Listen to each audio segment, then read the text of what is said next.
abrimos un pouco de debate para comentar o que cada quen teña que contar do tema de maio do 72, que queira aportarnos algo, debate aberto e podemos falar de contenido sobre este tema. Se alguén quere facer unha aportación, é libre de facer. Eu quería citar algunhas cuestións que non quedaron, non se tocaron prácticamente, porque non era cuestión tampouco, quedáramos en facer unhas breves intervencións iniciais para dar lugar ao a mí me interesa que se situen varias cuestións un pouco fundamentalmente para o público que é aquí e sobre todo para a xente máis nova. Primeiro, que era a intercomisión, que cometido tiña, como funcionaba, que empresas estaban representadas aí fundamentalmente.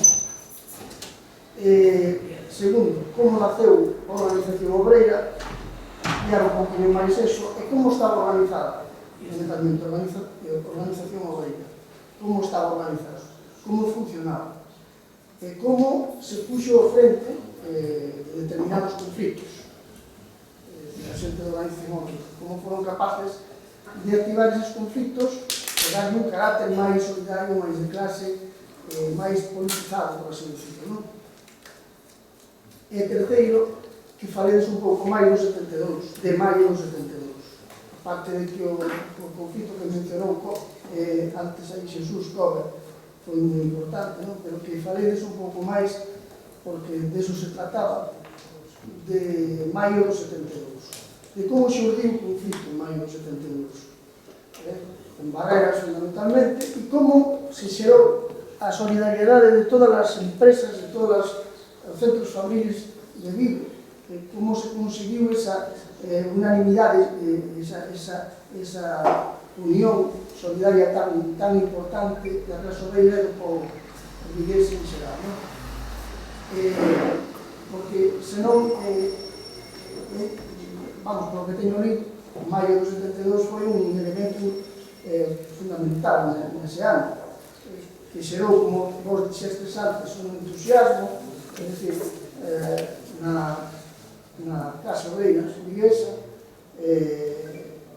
xerou unha confianza moi grande nas propias forzas, e sin ela probablemente non se entendería incluso o que veio despois de ser. Pero, bueno, era eso, son esas tres cuestións que quería. Bueno, eu penso que podemos explicar os tres, vamos a ver. Eu teño aquí uns dados para que son fáciles de dicir, pero son interesantes. Cal era a situación e o contexto que imperaba en Galicia no ano 1970, veremos. En Galicia, o sea, o censo de poboación en Galicia era de 2.500.000, casi 590.000 persoas, non? 150.000 menos que hoxe, nada máis. Fixar que son 40 e tantos anos os que pasaron, desde o ano 70, por falar. O 23% da poboación vivía en cidades que eran de máis de 10.000 habitantes. O entre 1.000 e 10.000 vivía o 10,6%. Pero un 65% da poboación vivía nos estamentos rurais, en núcleos rurais. Quere dicir, Galicia, en sectores na agricultura e pesca, o sea, no sector primario, estaba ocupado 500 e pico mil traballadores, que era o 48,9%. Na industria, soamente era o 14%. E nos servicios, un 27%. Que quere dicir? A clase traballadora, o sea, Galicia era ainda unha nación verdadeiramente que o sector primario imperaba, o sea, non o sector secundario. O sector proletario era o mínimo naquele nivel. No 2001 pásase de 302.000 asalariados que había no ano 70, pásase ao doble, máis do doble, casi 500.000. Vai crecendo o proletariado, vai crecendo tamén a conciencia de clase, van crecendo as organizacións, pero ao revés, a conciencia de clase, os dereitos fundamentais que se habían conseguido nestes 30 anos de loita traballadora vanse perdendo e non hai reacción ninguna. Eu penso que iso é interesantísimo, é o máis interesante analizar, que é o que nos vai a dar moitas das respostas do que nos está ocorrendo hoxe en día. Por que se pasou dun xeito combativo da clase traballadora a un xeito conformista, resignado, unha perda brutal de dereitos que en outros tempos crearían unha explosión tremenda, hoxe en día se toman coa maior... Mira, vou vos contar un detalle. Nos anos 70, 71, incluso antes, nos 69, despedir a un traballador con todo o aparato represivo da ditadura de Franco, e o mellor non o credes, era bastante máis difícil, do que hoxe.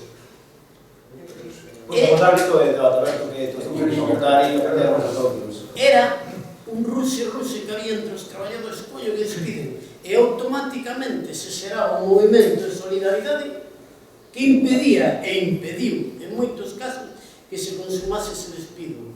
Hoxe, traballas con Pepito ou con Mari Carmen, mañana, coño, e onde está? No, se le acabou o contrato, se despidió. Se encolle de ombreiros a maioría da xente. Bueno, estes datos eran para que vexades o difícil que era incluso organizar a clase traballadora. Era mínimo. Sin embargo, organizouse, chegouse a conseguir un xeito de unidade e solidaridade de clase. Tiñase moi claro, tiñamos nós éramos rapaces de 21, 22, 23 anos, e tiñamos moi claro ideolóxicamente o que significaba dereita e esquerda. Dereita era a loita por unhos privilexios dunha minoría favorecida. Esquerda, asimilábamos enseguida, a loita polos dereitos dunha maioría. O sea, loitaban a loita dos dereitos da maioría contra a loita dos privilexios dunha minoría. E tiñamos moi claro. E sobre esa base fomos fortalecéndonos, fomos organizando e fomos tratando de levar adiante as nosas loitas. Falábase, a outra pregunta era por que se creou a organización obrera. Moi ben, hai que reconocer, e de feito se lle reconoce, posto que o Partido Socialista non existía, estaban hibernados, habían, a partir do ano 45, me estou referindo ao Partido Socialista como organización, non a militantes. Eu, na miña intervención, nunca me vou a referir a xente de base, sexa o partido que sexa. Me vou a referir única e exclusivamente ás direccións deses partidos e a súa loita, por así dicilo, ou a súa actuación no ámbito da clase traballadora. Ben, entón, o motor, verdadeiramente, do movimento obreiro nesas datas, eu podo falar nada máis que do 66 pa diante, entrei a militar nunha célula clandestina de comisións obreiras en Citroën en setembro de 1966. Que eran comisións? Pois era simplemente unhas organizacións sindicais abertas a todo o mundo e dirixidas polo Partido Comunista. Iso sabíamos. Pero non eran comunistas todos que estaban en comisións. Había católicos, había socialistas, galeguistas, pero en conjunto formaban unha organización para loitar polos dereitos e as reivindicacións da clase traballadora. Se organizaban de xeito por células, cada célula tiña un representante, o representante tiña unha coordinadora según a fábrica como fora, e esa coordinadora de fábrica elixía un ou dous según a capacidade da empresa para sacar un representante, o sea, para elixir un representante que se iba a outra organización chamada Intercomisión, que se reunía semanalmente, e vou dicir que eu estuve a partir do ano 69 hasta o 72, que rompemos con comisións e creamos a Organización Obreira, ou, empezamos a actuar como Organización Obreira. Estuve na Intercomisión, nos reuníamos semanalmente, representantes, o que máis había era Citroën, que tiña 2 representantes. Na última etapa, esa etapa a que me refiro, que éramos Isidro e eu, pero se reunía, por exemplo, Manuel Fernández por Barreras, Baldino cando iba, outra vez e outro por Vulcano, en fin, todos os compañeros, cada un representaba. Ali se levaban as actuacións, os problemas, ou incluso as alternativas para cada fábrica, se discutían. De feito, tempo máis tarde, claro, anos máis tarde, vas reflexionando, vas pensando, vas coñecendo máis. Daquela eras un rapaz, eras moi activo, pero eras pouco reflexivo, por así decirlo. Anos máis tarde demos de conta de que efectivamente o control por todo o que se levaba ali, pero o control verdadeiramente o levaba o Partido Comunista, o Partido Carrillista, moi ben. Eu a esa etapa non me refiro como Partido Comunista, e non quero ofender aos compañeros que estaban, me refiro como Partido Carrillista. A partir das actuacións do Partido Carrillista é cando hubo ese cisma, esa ruptura tan grande, porque unha das rupturas máis grandes que tuvo o Partido Comunista en Vigo, en Galicia, foi precisamente a Organización Obreira.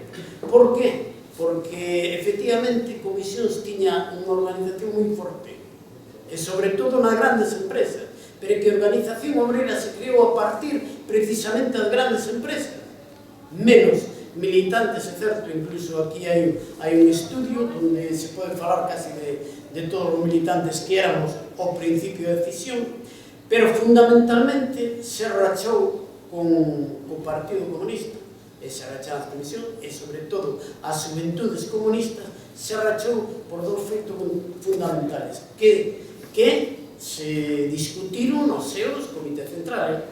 Nós, que éramos xente de base, non nos sabíamos, ou nos chegaban as noticias moi deformadas, pero que si había discusións, pois sí, porque había compañeros que non nos comunicaban. Ramón, Abelardo, Hierro, en fin, outros moitos, non? Entre outros. Nos comunicaban todo o que ocurría no Partido Comunista, e era fundamentalmente porque se habían plegado para adaptarse aos novos tempos. Claro, o franquismo estaba amolecendo. Sobre todo, iso hai que remarcalo moi ben, a unidade da clase traballadora galega, me estou referindo, en este caso, a Vigo, non? A unidade da clase traballadora galega, o estudantado, que tuvo un papel moi importante, sobre todo na nosa organización, os sectores liberales, culturais, artísticos, e incluso populares, con campesiñado, estuveron a punto, polo menos puseron contra as cordas, o sistema franquista no ano 72. E iso, téñeno para reconocer. Se non o reconocen é porque mala conciencia teñen, porque me pregunto, aquí alguén falaba de que o 72 se conoce moi pouco, pero a que non lle interesa que se conozca o 72? A que non lle interesa? A mocedade si lle interesa conocer as experiencias históricas pasadas, interesa. E a que non lle interesa? Precisamente os que levaron unha alternativa equivocada ao noso entender, e a historia nos está dando a razón. A historia está nos dando a razón de que era alternativa, e que nós, con todos os erros que se cometeron, con todas as formas de actuar erróneas moitas veces, sí tiñamos razón aquel intre. E non se trataba de tomar o pazo de inverno, porque iso tomaron os nosos compañeros bolcheviques no 17. Se trataba de sentar unhas bases para que hoxe esta crise cíclica do capitalismo anotáramos menos. Por qué? Porque estaríamos máis fortes organizadamente e o traballador non podrían vapulearlo como nos están vapuleando agora. Tamén é interesante enfocar o que di vostede, enfocar o debate cara como podemos nós, a mocidade, que ao final somos o futuro e por iso principalmente neste pequeno debate, como podemos facer para recuperar esa conciencia de clase que perdimos nestes últimos 30 anos e como esa solidaridade que vostedes tiveron nas súas fábricas non somos capaces de transmitir aos nosos compañeros, como hoxe en día o individualismo premia e como hai un pseudo aburguesamento da xente. A xente hoxe en día pensa que é clase media ou burguesa, cando realmente son obreiros, e como perderon todo ese sentimento de solidaridade cos compañeros da empresa e como nós, a mocidade, podemos tratar de recuperar ese sentimento de clase. Como vostedes pensan que nós podemos chegar a recuperar ese sentimento de clase obreira entre a mocidade? Sí, esto de Aberto, aquí podemos falar todos. É que, bueno, eu viví nesa época, eu tiña 18 anos, estaba na Universidade de Santiago, vivimos esos acontecementos das manifestacións contra a represión foi non te podías mover, non? Viví iso, acabaron entre Santiago e Vigo. Cando viña a Vigo estaba, sobre todo aquí no Calvario, na represión inmensa, non? Os antidisturbios e todo.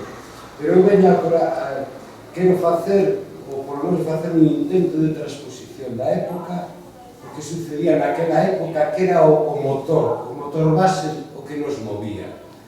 E tantos estudiantes, eu era de origen obreiro, pero estaba estudiando,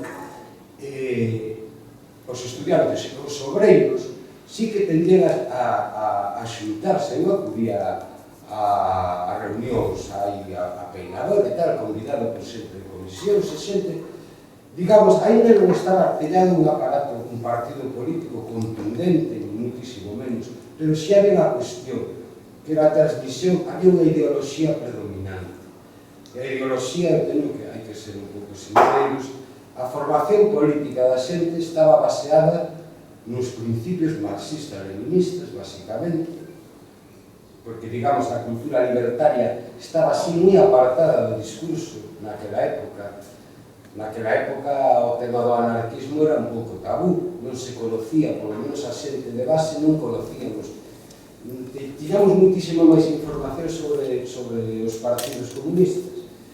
E tiñamos de exemplo, a máis bastante recente, bueno, eu falo en tempos históricos, a Revolución Rusa, xa a Revolución Cubana, a Revolución Maoísta, entonces todos estábamos pendentes de que dai tiña que salir algo bo.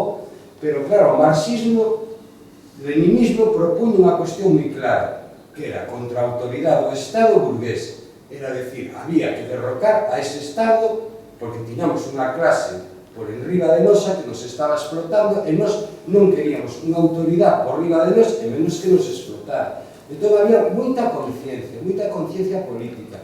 E a xente, un obreiro, un estudiante tal, leía moito, é dicir, transmitíase moita información. Libro pa aquí, libro pa lá, moita reunión, cursos de sindicalismo, entón aí artellábase unha conciencia moi grande e a veces nun centro de traballo ou nunha universidade se había 2 ou 3 ou 4 persoas que realmente estaban formadas tiñan unha capacidade de arrastre inmenso. Por que? Porque transmitían moi facilmente o discurso e era moi asimilable pola xente. Que pasa hoxe en día? Ese discurso perdeuse. É dicir, estamos... Que pasou? Non vou a repetir o que contaron os compañeros, todo o proceso de esa loita que era a derrota do poder ese a través das armas, que a revolución era así, só se podía conseguir o poder a través das armas e derrocar a clase dominante, en este caso a ditadura fascista. Eso perdeuse por tratos, por convenios de alto standing, da pequena burguesía, dos católicos e tal, porque convenía a nivel internacional que España pasara a un proceso social democrático, que foi o que aconteceu. Nós, a xente que tiñamos confianza nun proceso revolucionario de conquista de poder, nos miramos que quedamos en pelotas, é dicir, casi confiabas na época do goberno ese ruso, dos mencheviques, vai ser un proceso transitorio en que nos vai a dar tempo a formarnos a toda hostia, pero é que as conciencias políticas non se forman a toda hostia, porque a sociedade se acomodase a unha situación nova, entón foi un tempo de espera que a clase obreira pensou que... Entón xa se pasou dun plano ideolóxico a un plano práctico, o tema económico. Entramos nun mercado, con uns niveles de consumo da hostia entre comillas, quero dicir, bueno, tiñamos as fábricas, o capitalismo sempre medra, vai producindo máis e máis e máis, hai que colocar os produtos, pero a xente obreira non deixa de ser explotada, non deixa de pertenecer a unha clase, e aí a la cagamos. E hoxe en día, estamos a padecer todo ese mal que é moi difícil de calibrar. Por qué? Porque non hai realmente un discurso político contundente, claro, clarificatorio, e a onde queremos chegar, e a partir dos feitos de hoxe, a ver por onde arrancamos. Pero penso que está na rúa, é evidente que en algún momento vai haber un estallido, é evidente, o está pasando en Grecia, e vai a pasar.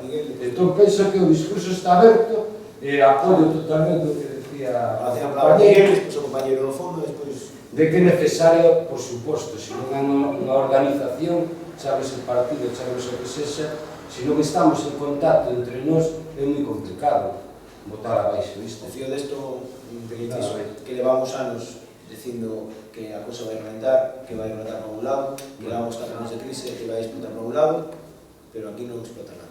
Levamos 5 anos de crise, brutal, e aquí non explota nada. 40 anos en socialdemocracia, sin traballo, Felipe González, que era tremendo todo isto. E como estábamos a xuventude daquela? Igual, xa mal, non reventaba tampouco, pero bueno. Compañero Miguel. A ver, eu penso que a formación política, por suposto que é importantísima, non? Pero eu creo que para ir adquirindo, sobre todo para a clase obreira, que está acostumbrada xa de ben nova a traballar, que está un poquinho igual máis embrutecida polas 10 horas, 8 horas que se pasan na fábrica, penso eu que sería máis lógico que houbera pasado tamén nesa época, non podo falar que non vivín, non? Pero me imagino que antes da formación política o que había, xunto coa solidaridade, era un gran sentimento de dignidade. Eu creo que o que falta nos nosos tempos é dignidade, tanto como obreiros ou obreiras como galegos e galegas. Nos hemos conformado nun pasotismo, nun victimismo, hemos collido medo, un medo inculcado por o propio inimigo que realmente é un medo ficticio, o medo o deberían de quereres cando nos despertemos. Entón, o que falta aquí é dignidade. Unha vez a clase obreira colla dignidade, unha cousa de protexerse a si mesma, decir, a mí non me pisa ni Dios, e menos 4 fillos de puta, cando somos aquí 100 ou 200, entonces dai verá a necesidade de organizarse, e dai de formarse, de empezar a ver máis, de saber o que é o leninismo, e decir, hostia, hai que montar aquí un partido, unha disciplina, e empezar a coller as rendas de outra maneira ata tomar o poder. Pero iso, ben, non se pode empezar a casa por outro día, da igual que veña aquí 50, porque discursos políticos contundentes e claro, xa hai a hostia de siglas, todas marxistas-leninistas, todas aquí a hostia de ultrarevolucionarias, pero minorías máis dedicadas a competir entre elas que realmente implicarse decidida, entregadamente pola causa. Iso é o problema, que os discursos intelectuais sobran xa patadas e xa as aborrecen. Ese é o problema. O que falta aquí é dignidade. É dignidade. Mentres non haya iso, non vai haber unha resposta. Entonces, a min tamén me gustaría, bueno, aquí o tema está en como plasmado en día, pero tamén, eu creo que daquela época había cousas como la estaca, había moitísimos sabotaxes, entonces me gustaría saber un poquinho, sabes, anécdotas de sabotaxes e sobre todo, porque eran cousas feitas, respostas de dignidade realmente, non feitas cunha concepción política. E me gustaría saber que autoestima e que confianza transmitían cando había un acto deste tipo, que confianza e que ilusión adquirían dentro da clase traballadora, como aplaudían, como se animaban, como se collían máis coraxe, me gustaría tamén iso, se hai un espazo logo para falar diso, claro. Eu penso que a resposta a iso é moi sinxela. Me vas a permitir, agora vai falar a Guillermo, vas a permitir solidaridade e unidade de clase. Son dúas palabras, é certo, pero nós, polo menos nós a recordamos, si existían realmente. Existían dun xeito, vamos a ver, vou poñer un exemplo. Nós traballábamos, daquela eran 48 horas, sí, 48 horas semanais, traballábamos, se tocaba o sábado pola tarde, ou senón hasta o sábado a mediodía. O millor o sábado pola tarde e o domingo, todo o día, ibas a sudarlle a botarlle unha placa, ti e os teus compañeros máis, unha placa a un compañeiro, outro día ibas a facer un pozo, un muro, claro, moita xente para dicer, joder, que chorrada e tal. Chorrada que creaba unidade, compañerismo, irmandad e solidaridade. Vou poñer outro exemplo máis. Hoxe en día, bueno, por desgracia, a maioría das fábricas están pechadas e xa non sirve de exemplo, non? Pero hasta fai pouco, ti te poñen na porta de Barrera 1000 traballadores, salían a las 7 da tarde, a las 7 e un minuto non veías ni a Dios. Todo Cristo escapa. Eu podo falar estes compañeros tamén. Antes a salida da factoría, salías a 7 da tarde e a 7:30 ainda andaba buscando un compañero e dixo, coño, pa que? Pois para ir a tomar unhas chiquitas. E joder, para ir a tomar unhas chiquitas, hablar del problema de la fábrica, hablar del problema tuyo, del otro, crear verdadeiramente unha hermandad.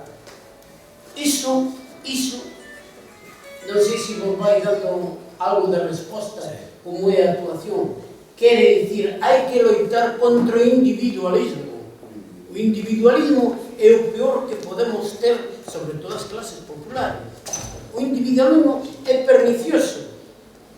Hai que estar ali donde o povo necesite solidaridade, inda que sea, hai quen é un superhéroe, ou se cree un superhéroe, e hai quen fai traballo deste pequeniño. Todo o traballo é necesario.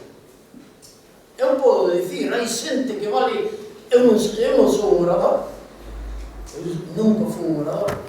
Este home nos seus tempos, agora vai vello, como todos, pero nos seus tempos era un home que defendía, xa dixen antes, honradamente nas asambleas, a reivindicación dos traballadores. Entón necesitaba homes como ese. Entón outros compañeiros, que ao mellor non eran grandes oradores, pero tiñan outras dotes para protección, para activar outros mecanismos, se queredes falamos deles tamén.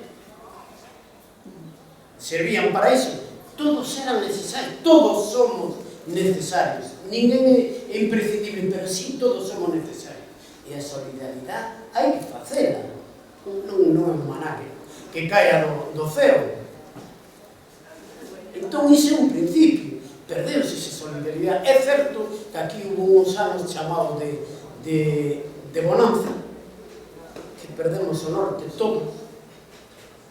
Bueno, aparte, a cuestión é moito máis complexa, non? Viña xa atrás estudiada. Dicía un compañero meu, xa fai moitos anos, dicía, mirade, mentre non nos embrutecemos no traballo e ao salir a tomar chiquitas inútiles, porque hai chiquitas útiles, as que acabo de falar, pero chiquitas inútiles, escoitamos o partido de fútbol e os touros, porque Franco era un aficionado, un fan dos touros, e máis do Real Madrid tremendo, nos poñía touros, sempre que había 1 de maio touros e fútbol. Pois ben, el dicía, mentre non nos embrutecemos con todo iso, eles planifican a nosa vida. E é certo, compañeiro.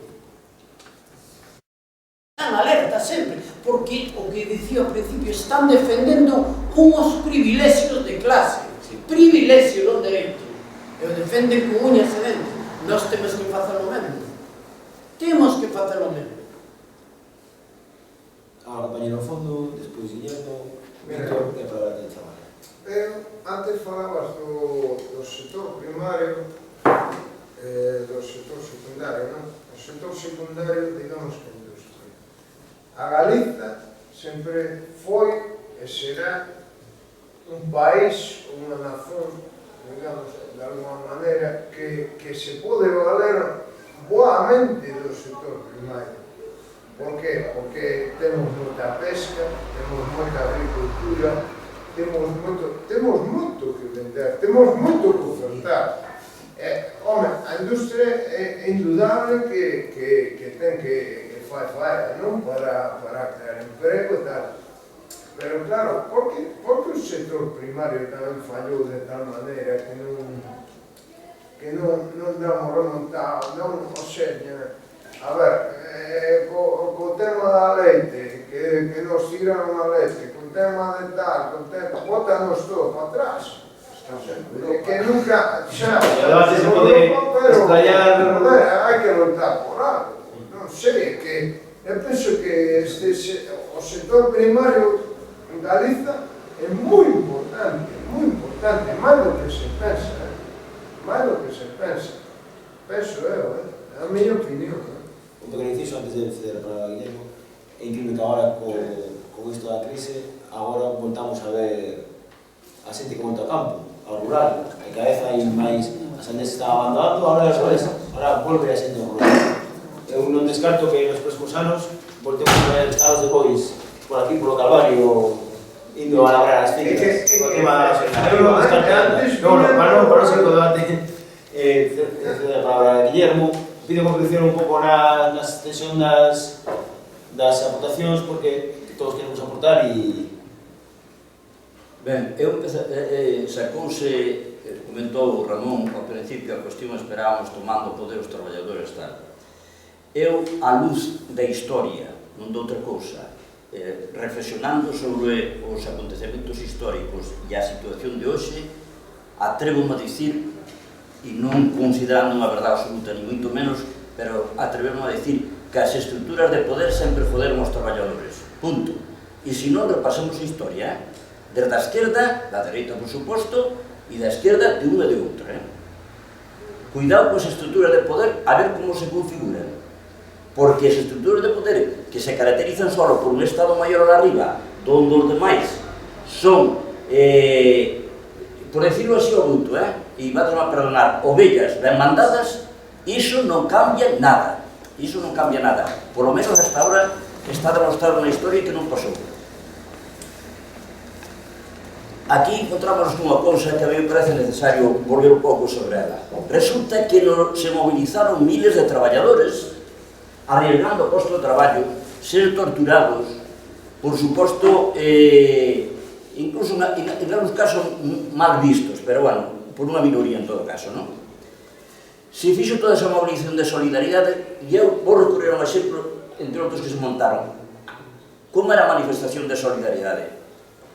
No ano 1978, na segunda factoría de Ríos, despiden a un compañeiro porque lle había contestado mal a un encargado. A reacción inmediata foi de cerrarnos na factoría todos, desde as 2 da tarde hasta as 10 da noite. E a dirección admitida, presa, dentro, sin deixarla salir. Iso foi un conflito que custou despois 7 meses e medio, 2.000 traballadores. Foi neste pobo de Galicia, que non sei como non se fala nada diso, pero non é cuestión, non veño a meter nada das con, porque me tocará a mí como estar, como podía estar no outro lado. Pero é a mostra da capacidade de movilización, da capacidade de organización e da capacidade solidaria expresada de unha maneira inequívoca. E iso é posible facelo.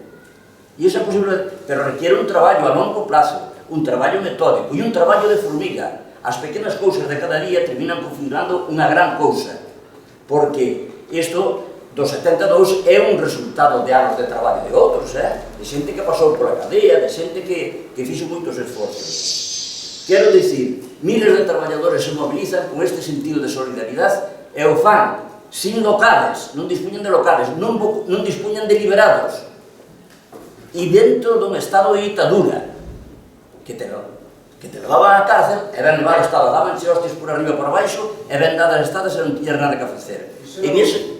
Perdón, é algo que eu digo, hoxe hai ferramenta das redes sociales, non? Espera.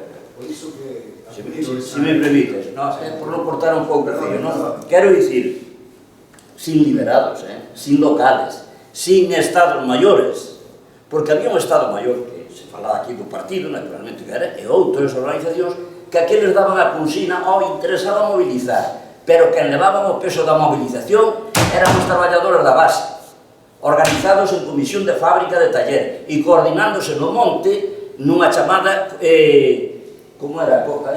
Intercomisión. Así de sencillo.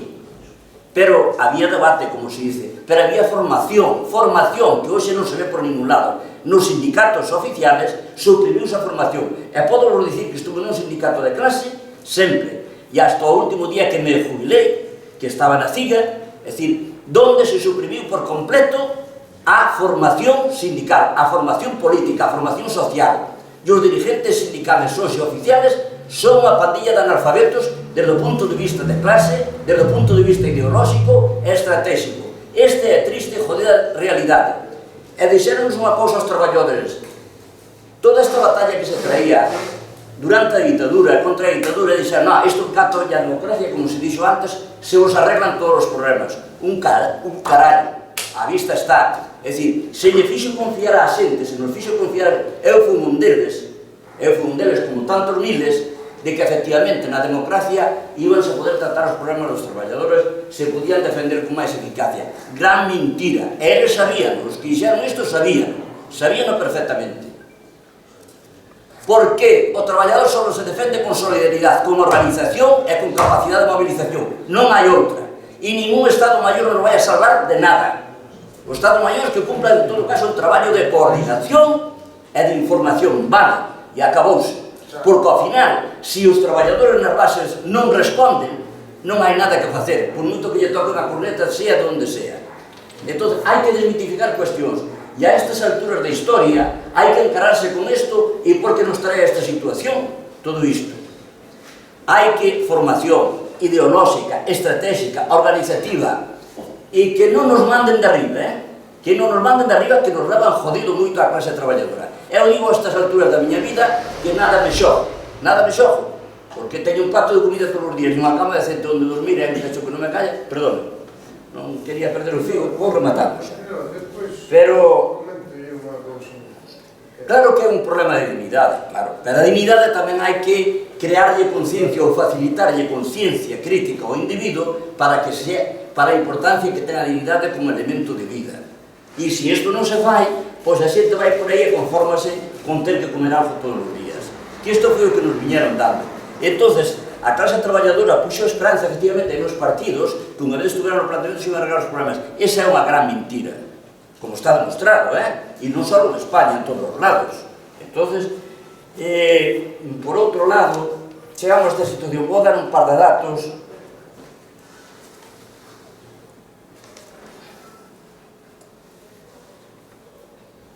Bueno, vamos a ver. Mira, son datos nada máis. A globalización esta que nos fala, que a gran injusticia globalizada, que non é outra cousa, non é máis que a evolución lóxica do capitalismo. O capitalismo está apretando porque pode facelo. E está na súa evolución lóxica, porque nadie lle parou os pés hasta ahora. E veremos como se para. Como disparate, vexamos que o 1% da población mundial ingresa 250.000 euros ao ano, que son así como 41 billón de pesetas, máis, algo máis que iso. O 0,1 máis de... O 0,1 da población, o 0,1, ingresa máis de 1 millón de euros ao ano, que son 166 billóns de pesetas. E o 0,01, que ven a ser o 0,1 do 1%, se ingresa 6 millóns de euros ao ano, 996 millóns de pesetas. E o 50% da humanidade vive solo co 5% da riqueza. Hai alimentos para 12 millóns de seres humanos, para suficientes, e morren de fame do orden do día 40.000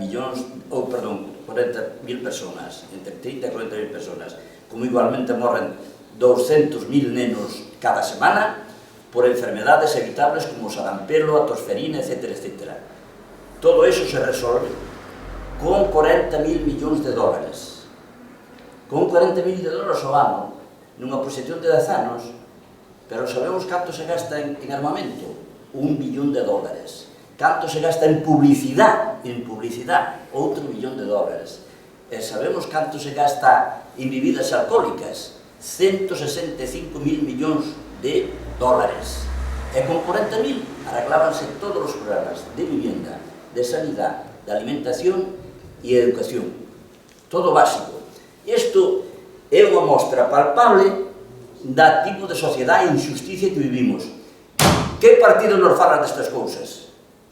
Que organizacións que dicen revolucionar, salvo a casos minoritarios? Pero ainda así falta formación deste tipo, non a ves, eu me parece que ainda toco bastante, relaciono bastante con bastante xente en diversidade, porque nunca fui un setario, porque é outra das animaladas, o setarismo, non? Mi organización é a mellor, mi concepción ideológica é a única, e al carallo, non? O sea, ben, por que non se fala disto? Cando se fala, oídes os de esquerdas que son de esquerdas, bueno, que falan de los mercados, la deuda pública.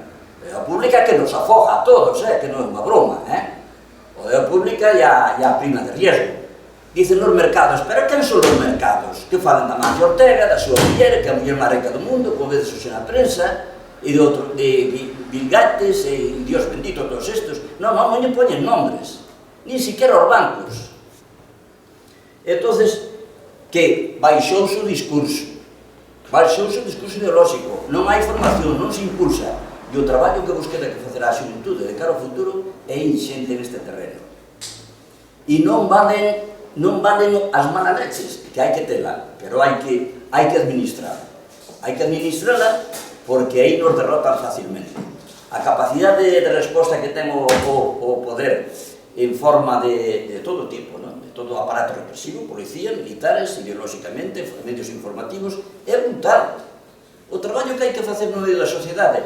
Mira, e así a un examino máis cercano, mira, eu xa non lle vou criticar nada nin a Rajoy e Cristo bendito, non vou ocuparme deles, xa sei o que van a facer, xa sei como son, os votos, nin na puta vida os vou votar. Pero a quen hai que dirigir o discurso? Aos compañeros nosos, os de traballo, os de barrio, os de diversión, etc.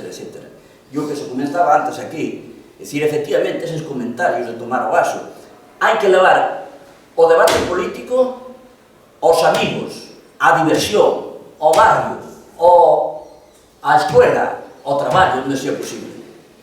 E digo unha cousa, non esperemos que se vai arreglar nada o traballo. Non hai nin siquiera discurso que diga, históricamente, hoxe non hai máis solución para resolver o do paro que reducir drásticamente as horas de traballo. Non hai outra. E pode facerse, porque se genera máis riqueza que nunca. Nunca houve tanta riqueza no mundo como hai hoxe. Entón, hai argumentos de sobra para tirar por aí, pero tamén hai que facer un esforzo de coñecemento. Eu non fui á universidade, estuve na escola primaria, pero dedico a ler un pouco e digo, hostia, saco conclusións que me ilustran e que digo, que me apoia, é dicir, que son elementos de razón, argumentos de peso, a ver como se rebaten. Mirades isto na esquerda, e salvo da esquerda, os seus pequenos máis ou menos grupos, tanto políticos como de outro tipo, como sindicales, que fan un esforzo enorme por chegar e por querer dar pasos para diante. Pero o traballo é inxente e a largo plazo. E non hai que terlle medo ao traballo de formiga, hai que empezar hoxe, non sei, ao mellor, a fondo perdido. Eu digo así, a fondo perdido, e logo xa veremos resultados, según fagamos as cousas. E, desde logo, non estar pendientes de que veña unha luz de non sei onde que nos vai a decir o cojonudos que somos ou como temos que facer as cousas. Temos que nós mesmos autocapacitarnos para asumir a loita e a organización. E dimo unha cousa, hoxe os traballadores, o mensaxe ten que ser reivindicar as empresas, que máis salario nin hostias. As empresas son nosas. Eles non pintan nada. Eles non pintan nada, eles non vai máis que a buscar os cartos que producen os traballadores generando riqueza con seu esforzo diario. Oídes ya alguén iso de autogestión obreira? Non, pois é unha práctica realizable, porque ademais iso xo planteou máis, xo planteou Lenin tamén, dicir que o Estado diminuiría por non facer falta. Entonces, e por que non reivindicamos as empresas? Se lle reivindicamos as empresas seguramente ceden os salarios, que iso vai ser un engaño, seguro, cando non teño máis remedio. Pero a este extremo, as empresas non son deles, son de nós, que cando se dice para que non traballo, pois hai que dicir as empresas para que nas traballan. E son os traballadores. E me parece que aquí temos que alumbrar un discurso beligerante, clarificador e a largo plazo, e estratégico. A mí, que cojones me veño a decir, bueno, está ben, vamos, se podo ganar o 3%, non vou ganar o 1, o 0. Eu tamén fun delegado sindical e tamén estuve nesas. Home, mellorar as condicións de vida sempre é posible, pero cuidado, isto non é a finalidade. Eso, en todo caso, ten que ser un medio para contrastar, para dar a conocer o sistema ruín que é, a injusticia que é, como se reparten a riqueza, como se apropian da riqueza, que non é o mismo. En fin, eu pareceme que falta toda esta visión de futuro e crear organizacións participativas, que esa é outra cuestión. É dicir, donde non participe a xente activamente, non van a ir a arreglar. Mira, a experiencia miña sindical nos últimos 20 anos ou 30 é penosa. Había un conflito nunha empresa, a ver, que ainda vai a negociar o conflito, joder, que o negocien eles. Hai diseñades a un compañeiro que se dedicaba a eso e dice, mira, eu entendo que a primeira vez que teñen que negociar un convenio vai a calquera asesorarles. O segundo xa teñen que saber facerlo eles. Pero que interesa a Caixa Ovellas? Non, os liberados como justifican o seu papel, a supraestrutura, os asesores, todo ese tinglao que se monta por arriba, como justifican o seu papel? Non justifican. E así se reitera, entonces temos, que pasa? Unha clase traballadora cada vez esperando que alguén lle veña a arreglar as cousas. Pois non. Ese é un camiño que se sabemos onde nos truxo, E hoxe temos, eu non digo a nadie, nin que ote por aquí, nin por alá, pero mira, que se faga un análise histórico das cousas, É desde a Revolución Soviética pasando por a China. Joder, hoxe onde máis Mercedes se vence é na China comunista. Coño, claro. Comunista... Bueno, O que quere o capitalismo que chamemos a China comunista. Bueno, de acordo, non, xa sei, non, ese matiz xa sei, pero o que quero dicir eu, todo un país, que eu fui un admirador de Mao, é de Limpiao, que por certo, o cargaron a Limpiao, que foi un dos que propuxo suprimir os cartos e suprimir os jalóns e as estrellas no ejército, que diso non se sabe moito. Foi un admirador de todo iso, pero cuidado onde derivan as cousas, Iso non é casualidade. Que papel tuvo a clase traballadora? E pregúntome, o mañán, na sociedade que aspiramos e que nos gustaría, na que nos gustaría vivir, de justicia, de libertad, todo iso, que papel vai a ter a clase traballadora? Os eternos dirigidos desde algún lado? Ou van ser eles autodirigidos? Home, sin moi longe, por poñer outro exemplo, Yugoslavia practicou a autogestión. Non alá nunha medida total, pero bueno, que tuvo facetas importantes sectores que practicaron a autogestión. Pois non era un país tercermundista, joder. É dicir, se creemos na clase traballadora, a traballadora ten que asumir a responsabilidade de toda a gestión. E como organizamos a produción? A estrutura sindical, e non é porque isto sea un concepto anarquista, que nunca estuve durante toda a miña laboral e ninguna organización anarquista. Sinto respeto por eles como por todo o mundo. É moi boa consideración, porque estou conocendo máis cerca cada vez máis, porque hai valores aí que me parece que son incuestionables. Que quería decir con isto? Bueno, perdíme agora no... A produción, como organizar a produción? A produción, sí. A estrutura sindical, pero se organizan os metalúrgicos, se organizan o do campo, que dicías ti, que é certo, se organizan os do textil, se organizan os da construción, e saben o que hai que facer, cantas casas hai que facer, en función das necesidades objetivas que pode haber da población. E os maestros saben que escuelas, e os sanitarios saben cantos hospitales e cantas camas. Pero se están chupando de nós, se na práctica somos traballadores, eu digo outro ramo e remato, os que posibilitan toda a vida na sociedade. Non son 4 mangantes de arriba, ou 4.000, me dá igual, ou 4 millóns, me dá igual. En fin, perdonar o discurso, pero... Será... Por exemplo, un detallero por eso. Eu, por exemplo, traballei en Barreras. Eu se quería ir a folga, estaba no convenio en carpintería. Non podía ir, porque eles estaban no convenio de metal. E se eu ia a folga, como eu non era fixo, a min, eu arriscábame que me despedían. Se me veía entre a xente que estaba facendo a folga naquele momento. E que queres? Que eu sobe no posto de traballo ou vai a folga? Non sei. Pois a folga, en certo modo, a folga, depende como É que eso é o que xogan ahora. Eso Eu é fácil falar. se me permites... Mira, Pero outra cosa é vivirlo, porque é que comer. mira unha cousa, depende da correlación de forzas. Oi, mira, contestaste ti. Dígame se... Mira, nós tuvemos un exemplo concreto destos. Había nun momento de folga, así como de 10, perdona, así como de 10 ou 15 compañeros que estaban, entre eles era un tela, que estaban en período de prueba. Pois pedímoslle, os delegados sindicales pedímoslle que non parara, e non pasaba nada, si a cousa se entende ideolóxicamente. O outro era Pancho, non era nada sospeitoso, non? E jodíalles quedar a traballar, pero que pedimos que quedara a traballar, que 15 ou 20 non rompe unha folga de 500 individuos. Non, pero Pero é que hai xente aí que quero falar, Víctor, a palabra. Va Víctor, Zabala, despois Soraya e terminamos o turno de palabra, porque senón isto sería increíble estar aquí toda a noite falando, pero... Víctor, Un comentario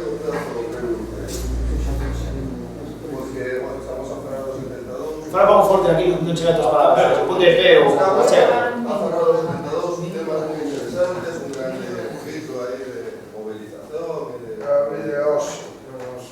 Pero ao mesmo tempo, cando se fala de revolución, se outra cousa, hai experiencias históricas. Sí, hai experiencias históricas da revolución. Entón, aí van o meu comentario, me pregunta, en que revolución, se o pongo como pregunta, en que revolución un sindicato tiene un peso importante? En que revolución proletaria un sindicato tiene un peso importante? A miña resposta é que ningún, evidentemente. E en xeral, na revolución un sindicato está creado para mellorar as condicións de vida dentro dun sistema dado que funciona moi ben, a veces peor, con victorias e derrotas, pero funciona moi ben nesas coordenadas. En 1997, en outubro, na Revolución de Outubro, existían sindicatos. Quen era a maioría nos sindicatos? Os mencheviques. Normal que fueran a maioría, porque un instrumento creado para mellorar as condicións de vida nun sistema dado é algo moi diferente a un instrumento creado para destruir un sistema dado. Na Revolución Chinesa, en Vietnam, en Salvador, en Cuba, en Perú, en Turquía, en Filipinas, na India, en todas as revolucións que houve na historia, que peso tivo o sindicato? Se está creado para mellorar as condicións de vida, funciona para iso. En xeral, as organizacións máis revisionistas, máis reformistas, tiveron máis peso nos sindicatos históricamente, salvo excepcións. Por que tiveron máis peso? Porque é lógico que teñan máis peso ser un instrumento para mudar para mellorar as condicións dentro do sistema dado. Iso é un sindicato, para iso creou un sindicato, foi moi eficaz históricamente. E se a loita sindical, sería obreiros que se trabajan en sindicato. É un instrumento para a revolución? Non. Que nos di Lenin non que facer? Que non é un instrumento para a revolución. Que nos di Lenin non que facer de politizar as loitas económicas? É imposible que ese non é un traballo dos comunistas. Que nos di Lenin non que facer? Que a policía que politiza as loitas económicas. E se falamos de Lenin, de las posturas marxistas de Lenin, pues descubrimos que os sindicatos non é un instrumento revolucionario, que un movimento revolucionario é algo moi diferente, que hai outro tipo de cuestiones que son moi diferentes. Os socios non estaban para mellorar as condicións da clase obreira e da fábrica, senón que estaban criados como un instrumento de poder, era un instrumento moi diferente. En todas as revolucións proletarias que houve, apoiáronse en ese tipo de instrumentos que son moi diferentes aos sindicatos. Non só iso, pero a miña pregunta é en que revolución proletaria ou incluso non proletaria tiene un peso importante un sindicato. Queres que te conteste? Sí. Non sei se será mellor... Brevidade, por favor. No.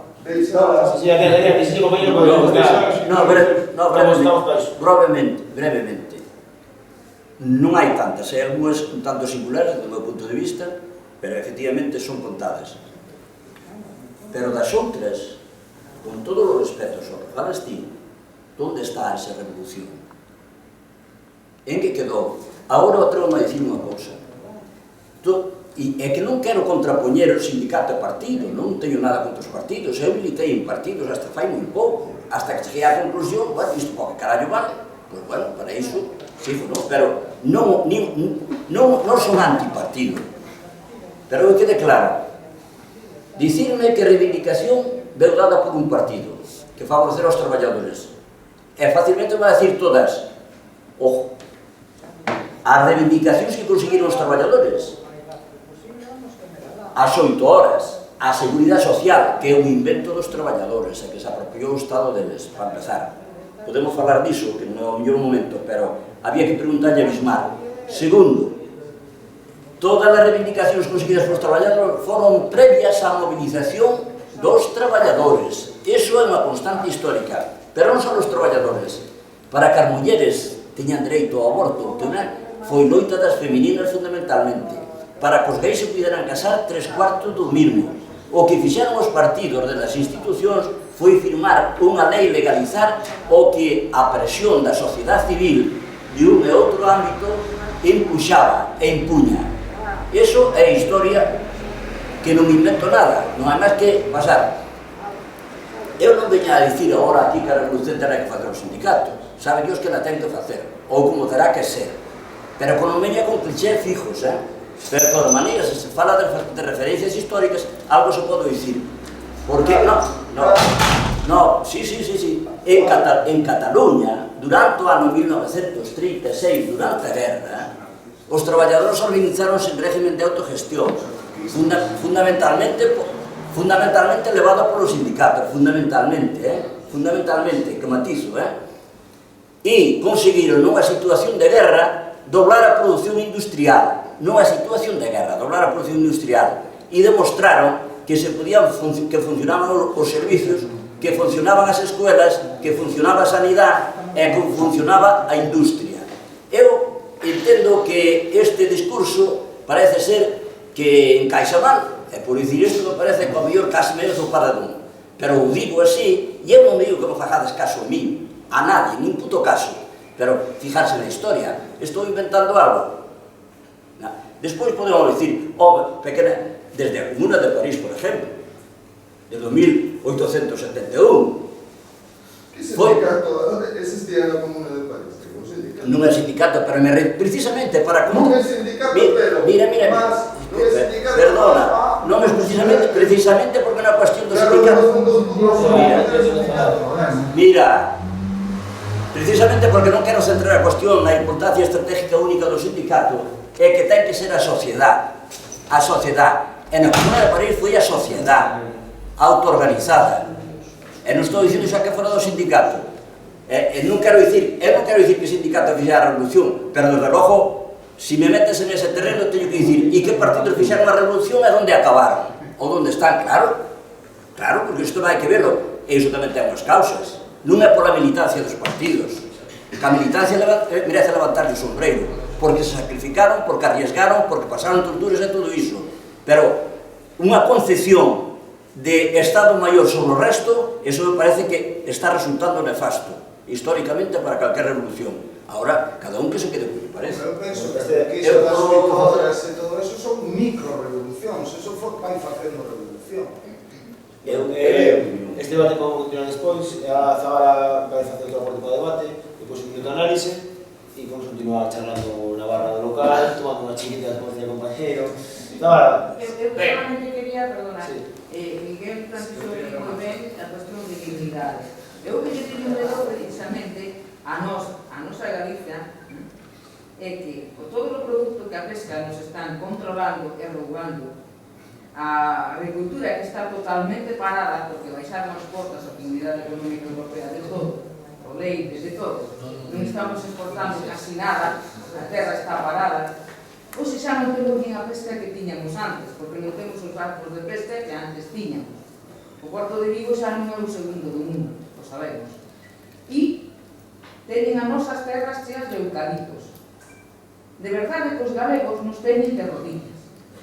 Miguel ten toda a veces a cuestión de dignidade. Eu precisamente empecé a militar no Partido Nacionalista porque me deu tristeza ver a miña terra. E son filla, digamos, un neta dun agricultor e eu non conozco a nosa cultura. Cando eu nací nos primeiros 12 anos, podo dizer aquí que un labrador non necesitaba do Estado prácticamente para nada.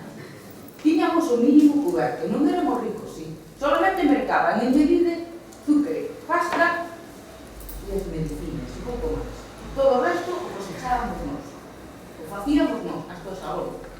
É dicir, pode ser unha cultura que non precisa do Estado. Eso ao Estado lle molestou. E lle molesta.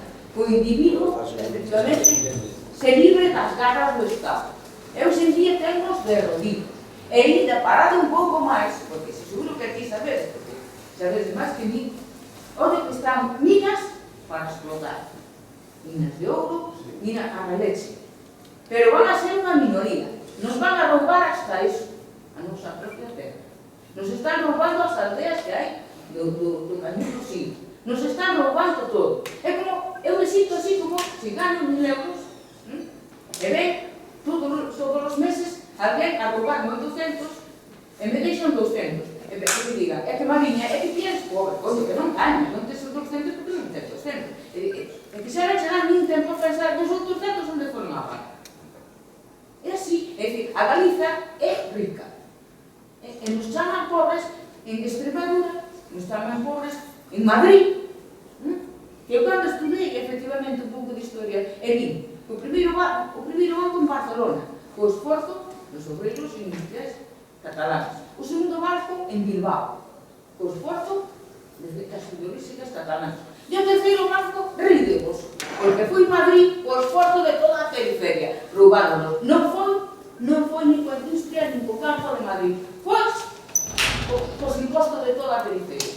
Ostra, esta é a realidade ainda de hoxe.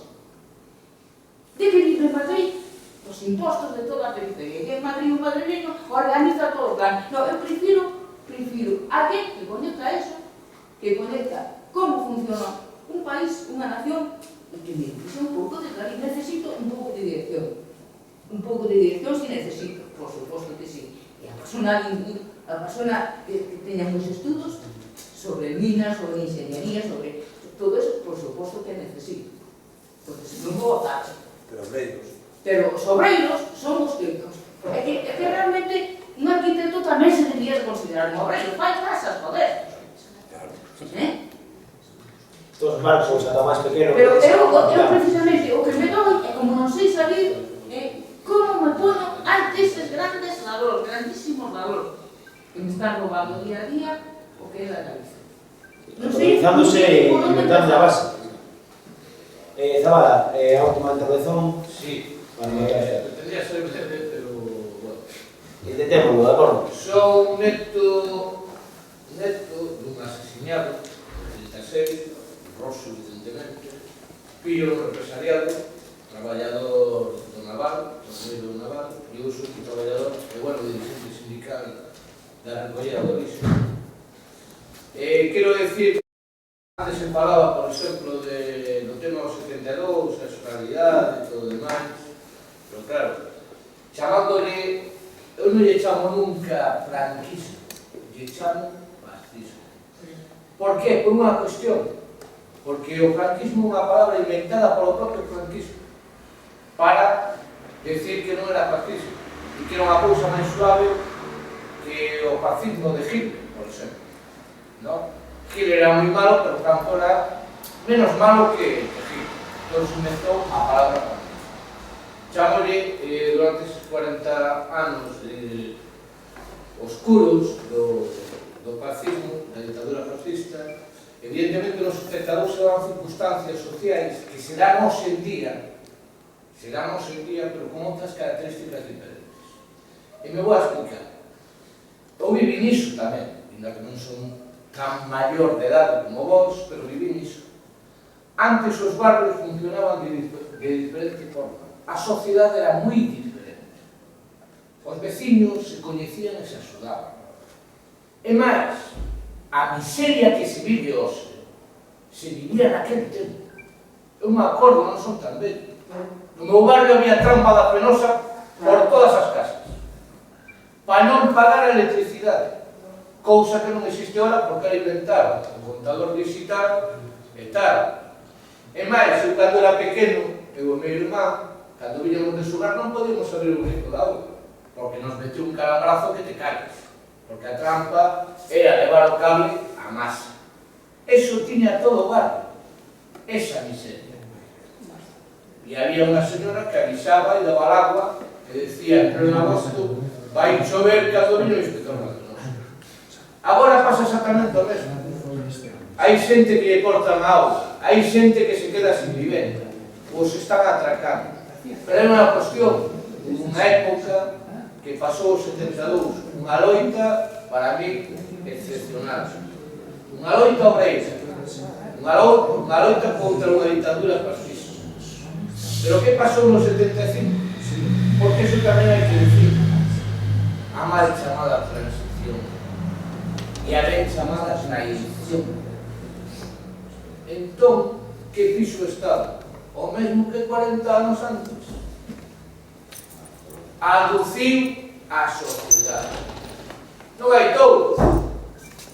Bueno, hai Real Madrid-Barça, que ten pero está Telecinco, la Belén Esteban, el otro, todas esas cadenas. Es que eso non aduce a xente.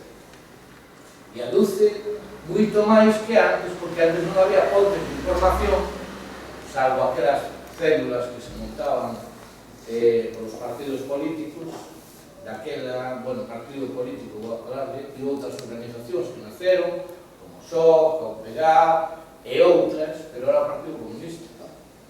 O PSOE non existía, estaba en Francia, facendo congresos en Suresnes, lembrarnos todos desa historia. Certas centrales sindicales non existían, a UGT non existía na clandestinidade. É certo que existía comisións, pero que pasou no 75? Todo eso variou. E toda esa xente, algúns non, siguen combatendo de outra forma, pero toda esa xente quedou traicionada polo Estado e cómplice do Estado, traicionando a gran masa. E que non hai cousas suficientes, e máis, moito peores que no 72. Hoxe en día, que pasa nesta sociedade, moito máis graves, baixo outro tipo de dictadura capitalista. E baixo unha falsa democracia, para haber un estalido social, como decía Pino. Claro que se dá. E por que non se dá? Por que non sucede esa historia?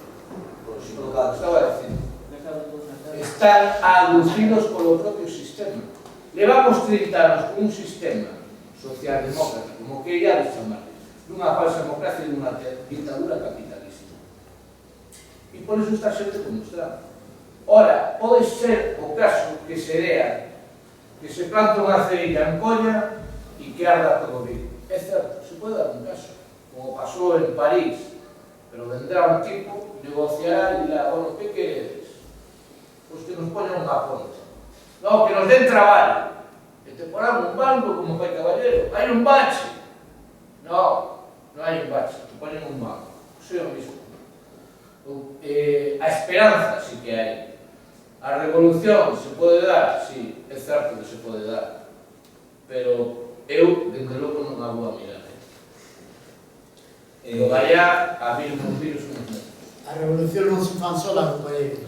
Evidentemente non se fan solas. A autoorganización dos traballadores, esa é a base principal. A solidaridade e a unidade. Aquí fala, mira, aquí o gran problema é que aquí presentamos na mesa un proceso histórico que se deu e intentábamos sacarlle a riqueza cultural e as enseñanzas que del se sacaron. Mira, entre outras cousas, surdiron organizacións novas porque non estábamos de acordo coa política que estaban seguindo os partidos tradicionais, pero é máis, reivindicábamos para a nosa nación Galicia organizacións propias, e foi o 72 a base de que existira o SOG, existira o PEGA e que a clase traballadora se integrara precisamente no problema nacional. Antes non se daba, estaba mal de grupos pequenos, culturales, pequenos burgueses, que sí, tiñanlle moito amor a Galicia, pero non tiñan esa incidencia que sempre tuvo nos avances da sociedade á clase traballadora. Esa, que irades ou non que irades, empezou a darse en Galicia a partir do 72. Sí, nos integramos, loitamos por Galicia. Galicia estaba na reivindicación, por exemplo, desta organización que agora moitos pertenecen a ela, e que era hoste, que tal, era sempre na liña, e corrientes rapaces daquela época, que pedíamos non só un pacto, ou, perdón, unha alternativa antipatista, sino que pedíamos que Galicia se reivindicase a sí mismo con organizacións dela, e se crearon, e se creou a partir do 72. Ti sigue o fluxo dos acontecementos e verás que todas as organizacións máis ou menos progresistas e que reivindicativas do Estatuto Nacional Galego ou do Estado Nacional Galego surdiron a partir do ano 72. E é porque a clase traballadora galega si asumiu ese problema e tuvo incidencia nas organizacións do futuro este que agora hoxendía se dá. Non había un sindicato, non había unha organización galega, enteramente galega, que defendera os nosos dereitos. Surdiron a partir do 72. É certo, eso non, disculpe.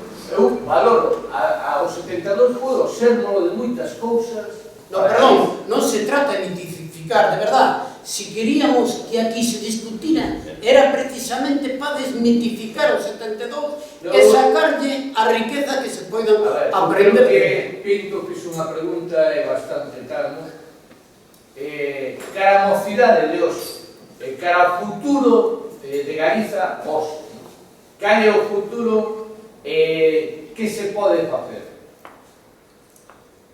O que armas temos para poder chegar a combatir e a derrotar todo o que eu dixen antes, 30 anos de outro tipo de dictadura, pero unha dictadura.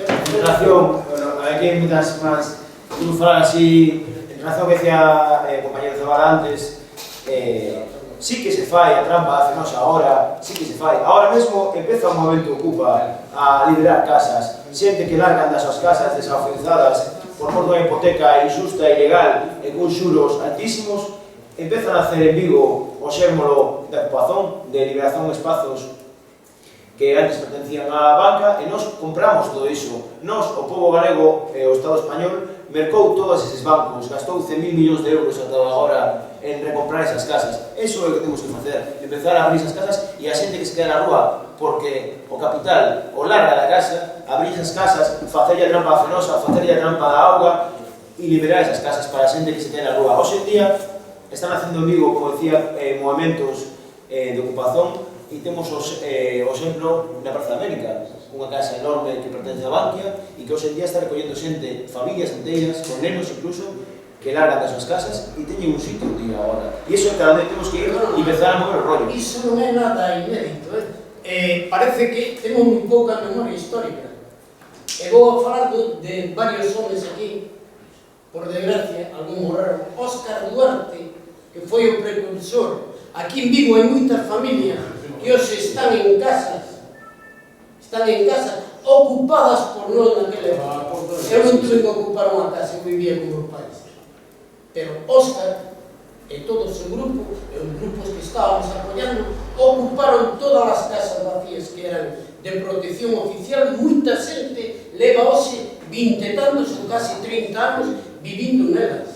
Parece que nos esquecemos dese... Non sei se pero hoxe en día, ao momento Ocupa, estaba desvirtuada cada rollo. Os dos despexos e todo isto, a mi man estaba rayado tamén, que é algo a valorar. Igual se empeza a despertar esa solidaridade tan necesaria. En 78 hubo unha manifestación gigantesca na Plaza do Sol, convocada por o movimento Ocupa de entonces, que estaba Óscar Duarte e outros compañeros. Aquí hai un erro histórico, que era o que se trataba aquí de discutir, e eu antes puxen aí un exemplo que mentre nós, os traballadores, nos aborregamos co traballo e co resto, O capital, que é verdadeiramente que é o noso enemigo, planifica a nosa vida. E por que planifica a nosa vida? Porque non estamos alerta. E iso foi o erro tremendo que a partir, e vou poñer casi datas, a partir do ano 76, que a clase traballadora estaba forte e bastante organizada, a partir do 76 nos dormimos no laurel. Superprotexemos aos nosos rapaces, estaban a facernos maiores, e lle demos unha superprotección, olvidando que a nosa xeneración non tuvo tanta protección e non morremos, seguimos para adiante. A xeneración nosa empezou como mínimo a traballar aos 13 anos, toda. Empezou a coller conciencia de clase moi cedo, non estudou. Todo o que estudou, como decía aquí Guillermo, foi porque necesitaba e collía os libros. Eu sí, onde traballo menos. Tivo dignidade, pero está compañeiro. Cuidado, reivindicábamos, recordo, entre outras moitas cousas, que os nosos fillos puideran ir á universidade. Os fillos dos traballadores puideran ir á universidade. En teoría, ou formalmente, parece que o conseguimos. Non é certo. Sabedes o que está ocorrindo. Que como volvemos a retroceder. Pero por que retrocedemos? Porque non estudamos alerta. Non dormemos no laurel. E temos que reconocerlo. Todos. Eu non me culpo o traballador. Non me culpo. O traballador escolle o capital de un país para outro. Daí a globalización. Non lle servimos os de Galicia e van a Polonia. Entón, é o capital o que toma as decisións. O traballador non o podemos culpar, sí, para nada. Para nada. Compañeiro, toma a decisión porque o capital globalizouse. Será de aquí para lá. Quero falar a mi outro. Sí. A mí me gustaría que vos que participaches na folga do 72, posiblemente, nas folgas do 76, eu quixera coñecer o funcionamento da organización obreira dunha forma máis directa, non?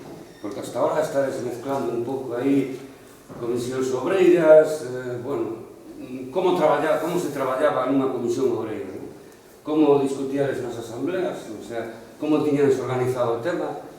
Efectivamente, lle dou moita importancia a que non había locales, non había centros de reunión onde nos puderan reunir, entonces pois moitas asambleas se tiñan que facer no monte, ou nas propias fábricas, cando non vos desalosaba a policía. Entonces, os tipos de loita que tiñades, por un lado, unha loita sindical moi arraigada, non? Pero tamén desde un punto de vista que era un rompimento, penso eu, do pouco que coñezo, que estaba rompendo con unha línea política, aquí está un pouco a mezcla que hai entre sindicalismo e política, que marcaba o Partido Comunista, o Partido Carrillista, ¿no?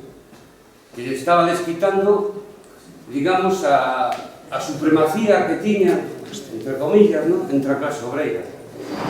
E como dentro de organización obreira, me imagino que habería todo tipo de corrientes, non? Habería algúns que proviñan do Partido Comunista, outros que veñan ou que tiñan ideas nacionalistas.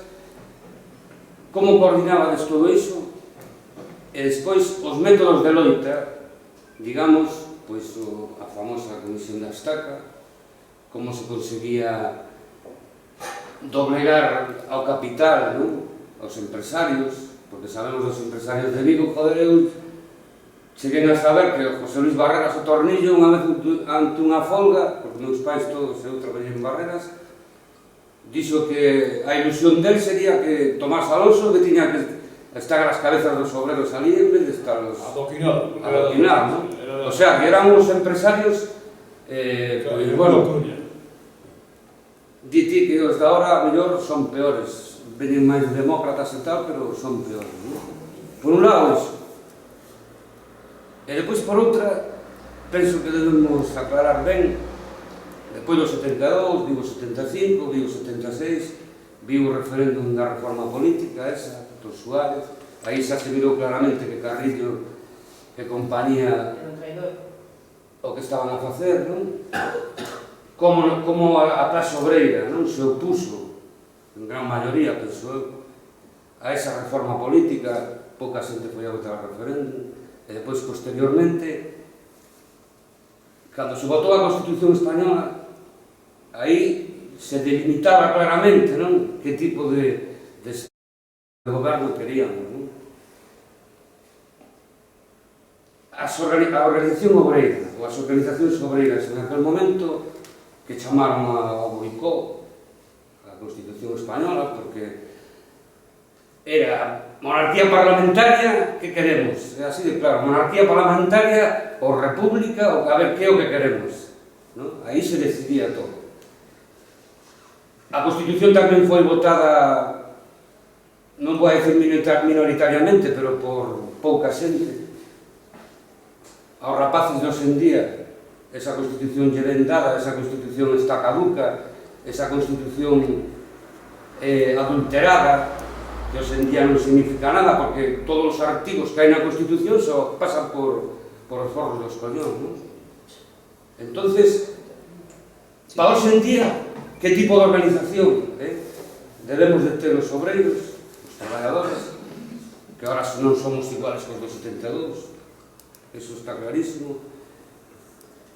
Esas organizacións obreiras son trasplantables ao día de hoxe? Eu penso que sí, en moitos aspectos. No aspecto de discusión, no aspecto de solidaridade. Me gustou unha cousa aí que falou aquí o compañeiro, cando ibades a axudar aos compañeros a botar unha placa, a axudar a algunhas familias que o necesitaban, non? Como conseguiches a mellor os economatos nas fábricas? Eu recordo que en Barreras había economato, que en Álvarez había economato, que en Citroën había economato. É traspasable, esas organizacións obreiras son traspasables ao día de hoxe? Eu penso que sí. Claro, sí. Bueno, pois... Vamos a ver. A ver, explicamos un pouco. Falábase antes, falaba do 76. O 76 foi, ni máis ni menos, unha consecuencia dunha política que encetaron no 72 precisamente os partidos que aquel intre tiñan entre os traballadores. O 76, ti falaba moi ben de hegemonía. Esa é a palabra correcta. A hegemonía que un partido, neste caso, o Partido Carrillista, tiña sobre a clase traballadora, viuse violentada por outros aires frescos. Os trusos, en este caso, organización obreira. Non é que foran diferentes os compañeros que estaban militando de base nas comisións e no Partido Comunista eran tan bons como eles, era o mesmo. Non estamos atacando a eses compañeros. O que ocorre? Eses compañeros levaban unha política seguidista emanada desde as alturas do Partido Comunista.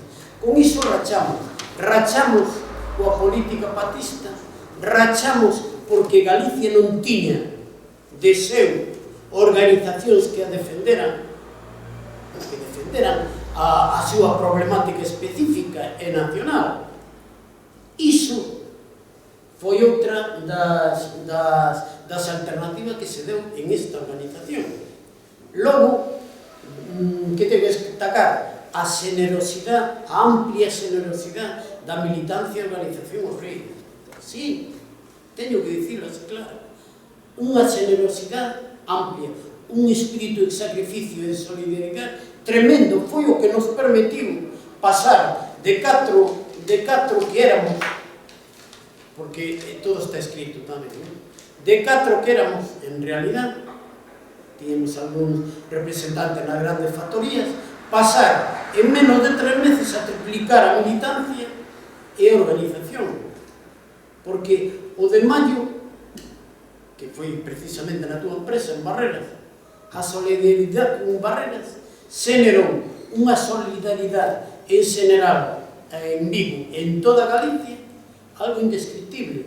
Unha cousa que contaba aquí e outra vivió no mesmo momento. E todo se deu pola autoorganización dos traballadores, non se lle dá importancia, pero que pode hoxe en día trasplantarse, claro que sí, sempre somos o mismo. O único que cambia é o contexto. Outro día falaba con esta rapaces. Esta rapaza non teñen un sueldo, teñen aquí unha organización. Hai moitas organizacións pequenas destas, donde os rapaces son generosos. Iso é o principio da autoorganización do povo. Así, esa mesma autoorganización se generaba nas fábricas, nos barrios. Vamos, foi algo inmenso. É algo que ten un valor tremendo. É algo que eu, hoxe, e os demais compañeros viñamos a analizar, se cambiaron as tonas, se falaron de outras cousas, se falaron de sindicato. Nadie falaba de sindicato, se falaba da autoorganización dos traballadores, se falaba de solidaridade, se falaba de unidade das persoas, de unidade, se falaba do problema que tiñan o compañero na fábrica, pero tamén no barrio, se falaba de hermandad, se a palabra vale tamén, se falaba de que efectivamente éramos só unha clase. Mira, eu sempre tengo unha teima a nivel personal. Eu os primeiros de maio, que para mí son as festas, nada máis, non son ni reivindicacións, nunca levei unha pegatina. Estuve en comisión, estuve en organización obreira, estuve no PEGA, fui un dos primeiros fundadores do SOC. Nunca levei unha pegatina. Por qué? Porque ninguna pegatina que eu mirei no 1 de maio, que é o día de todos os traballadores, reivindicaban. Ou reivindicaban que yo llevo 50 e tú 48, pero vamos, o compañero aquel que está en comisión, o compañero que está en UGT, o compañero que está en outro lado, non é o mesmo que ti te topas todos os días no posto de traballo, que ten os mesmos problemas, que ten as mesmas reivindicacións. Iso que tratar de unir os problemas e facerlle frente todos uno. E se hai que decapitar, que falo así, claro, se hai que decapitar as jerarquías, se decapitan. Entonces, Lenin estaría decapitado y toda la temos que dar, sinto Perdona, o debate podría espallarse ata as 11 da noite. Convidamos a que nos juntemos na barra así falando un pouco. de esa manera estarían decapitados, pues levar a por Lenin. Que ir así falando na barra con Mira, un par de cousas nada máis. Un par de cousas nada máis. Mira, me parece que estou inscrito. xa, pareceme que algunhas cousas non nos deben levar á confusión. Cando se insiste tanto no tema da ruptura democrática, que non é unha ruptura democrática, como vale certo. Pero iso vin as Constitución. Unha Constitución nunca lle vai a garantizar nada aos traballadores. O estamos vendo todos os días. En Portugal é unha ruptura democrática. E como están os traballadores portugueses? Ou que pensamos? Que en Alemania non hai xente xa buscando a comida hoxe nos contenedores? Pois hai, E a mortandade infantil en Inglaterra é equivalente a calquer país de tercer mundo, que teño os datos que non me acordan agora, incluso a Bangladesh ou cousas dese estilo, É dicir, en Estados Unidos, 40 e tantos millóns de pobres, 40 e tantos millóns de personas sin asistencia médica. É un problema de clase, é un problema dunha clase burguesa explotadora frente a unha clase traballadora explotada. E esta dialéctica é a que hai que establecer. E as formas de organización temos que buscar as que hoxe nos faciliten dar pasos para avanzar e deixar a un lado cousas que non resultaron e fijarse en outras como mellor poden resultar. Pero estar abertos a ser innovadores e a non ter prexuicios preestablecidos, porque todos salimos dela, Entón, no que se refería á organización obreira como outras era bastante simple. Era xuntarse, coordinarse e poñer por unhas cousas. Non é moito máis. Cando dicía antes, non había liberados, non había locales, non había executivas. E non teño nada contra iso, joder. Pero quero demostrar con iso que a clase traballadora, si se pon en plan de loita, é capaz de facelo sin tanta parafernalia, sin tanta superestructura, que termina sempre por arrastrala a donde non quere. Porque non é só o problema de España nin de Galicia. Este é un problema mundial, é un problema de unha clase explotadora sobre os explotados, a inmensa maioría. un tema de conciliación de clase. Por exemplo, lo que se refiere a Galicia, que comparto todo o que se está a decir, por suposto,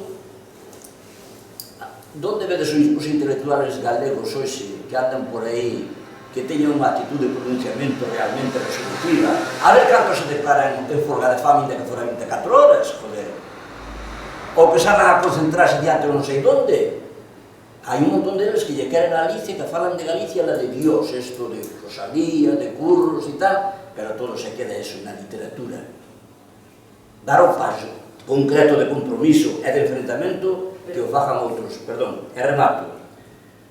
Os novos colectivos que se están poñendo en marcha, que se veñen poñendo en marcha, é dicir, desde os Ocupa, desde os control de desahucios, si se quere algo do 15M, que de todo hai aí, tampouco non é por tirar con todo, ni dicen que todo é cojonudo, pero bueno, porque hai moitos sectores aí dentro. É dicir, porque están poñendo este protagonismo social, porque as organizacións clásicas, porque as organizacións clásicas, do meu punto de vista, pero fai falta confrontación. Non hai, simplemente son cousas alternativas que permiten establecer outros modelos, pero dentro do mesmo sistema. O que fai falta é unha dignidade que permita respostar ao sistema, atacar o sistema. Pero mira, a dignidade é unha cuestión que a ten que asumir o individuo, pero tamén hai que facer llover, forma parte dunha escuela social, iso.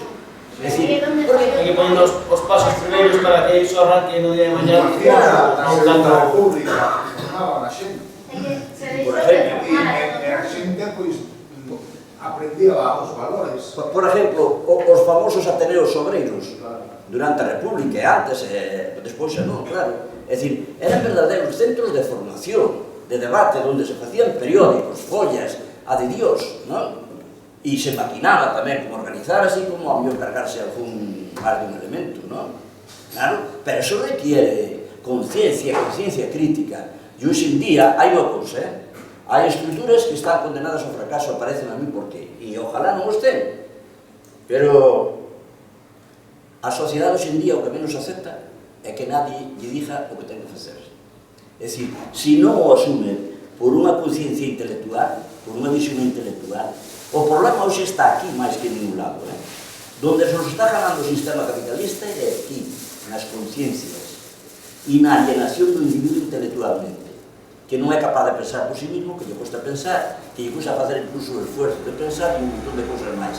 Hai que imprimir isto de todo isto dunha pedagogía social que lle abra a mente ao individuo. E non é por darlle escola a nadie, isto é unha necesidade vital. Temos personas, pero que non saben onde van. Unha resposta moi frecuente que hai é que vamos a facer, é que podemos facer. Iso que demostra? Organizarse. O que imos facer é organizarnos. E empezar... É dentro da organización o traballo que hai que facer. O mismo traballo, porque temos que ter as cousas, non vai vir vostede que sabe que toda a vida a mudar as cousas. Tenemos que ser a xente de abaixo a que nos organicemos e digamos, que pasa aquí, este problema, pues, como solucionamos? Mira, unha cousa sola. Eu asistí a cursillos de sindicalismo con un encerado colgado nun carballo. E vos dixo onde? No Monte da Portela, en Cangas. E cousas así. E levaron un libro a unha reunión no monte ou calquer ningún que se podía e discutir un capítulo dun libro. E intelectualmente diríamos que os éramos analfabetos. Pero bueno, tiñamos non sei, o ánimo e a fame de querer aprender. Hoxe, a inmensa maioría xa sabe todo. Eu asústame. Vades a unha conferencia por aí e non mirades a ningún dirigente sindical. Bueno, dos clásicos, hai as súas excepcións. E de partidos políticos, 3/4 do mismo, os clásicos. Ese só lo van cando lle ven un jefe. E van a aplaudir. Pero eu procuro ir sempre que teño espacio de tempo, vou tranquilamente, a ver que dice, a ver que aprendo, ou a ver hasta que lle podo soltar ali. Porque non? Non vou arreglar o mundo, xo sei. Pero este espírito... Nada, encantaría nos continuar este debate ata as altas horas de madrugada, pero tenemos que quedar outro día. Así que deixo a luva en riba da mesa para que cando queirades, outro día nos podamos volver a reunir, quedar antes, para non rematar tan tarde, que teñamos máis tempo para falar, incluso traer uns pequenos petiscos para facer máis a mí no debate e a charla. Dende Faísca queremos agradecer os tres que non vive. Isidro, lamentablemente, a compañeira se puso enferma e non pude acudir. A verdade é que foi unha lástima, xa que Isidro das persoas que anda con vos na Comisión de Historia para sacar a relucir todo este tema e que a xente nova pues, teñamos ese coñecemento que a verdade non tiñamos e que gracias a vos a verdade que estamos recuperando e que nós continuemos cando vos xa non estedes teñamos ese xerro que nace no 72 e que non está mitificado senón que continúa vivo. Falábamos de dar a cara, de luita este domingo. Non se sabedes todo o tema que hai en Cabral co tema do novo porto, do novo centro comercial que queren facer. Eu convido vos a que vayades o domingo ás 9:30 da mañá ao IFEBI ás 9 ao final a entrar a asamblea. Do IFEBI? No IFEBI hai unha asamblea de comuneros onde van a votar se malvenden as terras ao capital, a ese capital que tanto falamos de loitar, de enfrentar, e pido vos que vayades o domingo ás 9 da mañá ao IFEBI a acompañar a eses veciños de Cabral, veciños lavadores, veciños todos de Vigo, que ao final somos os que vamos a sufrir esa perda dese monte, e todo esa dignidade que falaba Miguel de recuperar e de decir que, inda que esa crisis, non nos vendemos e que non vendemos nin Galiza coa minería, nin mal vendemos o monte nos, porque ao final, como ben decía aquí a compañeira, o labrego vai voltar ao monte, vai quitar os pinos, vai quitar os eucaliptos e imos voltar a labrar as terras e toda esa riqueza que temos ímola recoñecer dunha vez. Deixo vos ese mensaxe que o domingo, por favor, podades acompañar aos veciños de Cabral na súa loita.